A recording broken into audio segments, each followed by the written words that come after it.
ಹೊಸದುರ್ಗ ತಾಲೂಕಿನ ಕಿಟ್ಟದಾಳ್ ಗ್ರಾಮದಲ್ಲಿ ಅಕ್ರಮ ಮದ್ಯ ಮಾರಾಟ ಮಾಡುವವರ ವಿರುದ್ಧ ತಿರುಗಿ ಬಿದ್ದ ಗ್ರಾಮಸ್ಥರು ಪ್ರತಿಭಟನೆ ನಡೆಸಿದರು.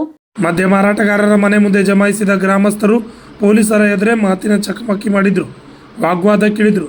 ರಾತ್ರಿ ಹಗಲು ಬೆಳಗಿನ ಜಾವ ಎನ್ನದೇ ಅಕ್ರಮ ಎಣ್ಣೆ ಮಾರಾಟ ಮಾಡಲಾಗುತ್ತಿದೆ, ದೂರು ಕೊಟ್ಟರು ಅಬಕಾರಿ ಇಲಾಖೆ ಕಡಬುಚ್ಚಿ ಕುಳಿತಿದೆ ಎಂದು ಆಕ್ರೋಶ ವ್ಯಕ್ತಪಡಿಸಿದರು. ಸ್ಥಳಕ್ಕೆ ಆಗಮಿಸಿದ ಪೊಲೀಸರು ದಾಳಿ ನಡೆಸಿ ಅಕ್ರಮ ಎಣ್ಣೆಯನ್ನು ವಶಕ್ಕೆ ಪಡೆದುಕೊಂಡು ಎಣ್ಣೆ ಮಾರಾಟ ಮಾಡದಂತೆ ಎಚ್ಚರಿಸುವ ಜೊತೆಗೆ ಪ್ರಕರಣ ದಾಖಲಿಸಿಕೊಂಡರು. Harish, RJ32 Kannada news, Chitradurga.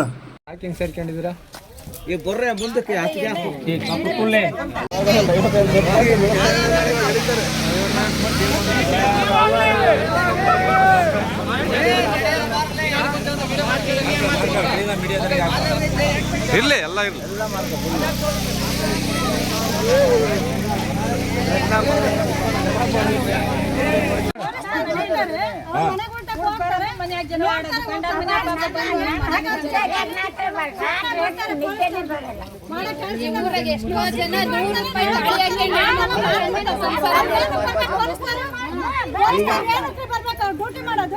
ಈಗ ಅಬಕಾರಿ ಇಲಾಖೆ ಇಲ್ಲಿವರೆಗೂ ಬಂದು ಏನು ಮಾಡಿಲ್ಲ.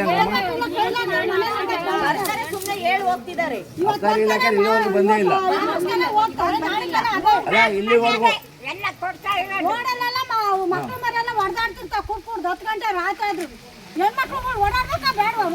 ರೇಷನ್ ಸಿಗಲ್ಲ ಮಾರಿದ ಟೈಮಲ್ಲಿ. ಅಬಕಾರಿ ಇಲ್ಲಿವರೆಗೂ ಬಂದು ಏನು ಕ್ರಮ ಕೈಗೊಂಡಿಲ್ಲ. ಏನು ಯಾರ ಬಗ್ಗೆ ಕ್ರಮ ಗೊಂಡಿಲ್ಲ, ಯಾರ ಬಗ್ಗೆ ಕೇಸ್ ಬುಕ್ ಮಾಡಿಲ್ಲ ಅಬಕಾರಿ ಇಲಾಖೆಯವರು.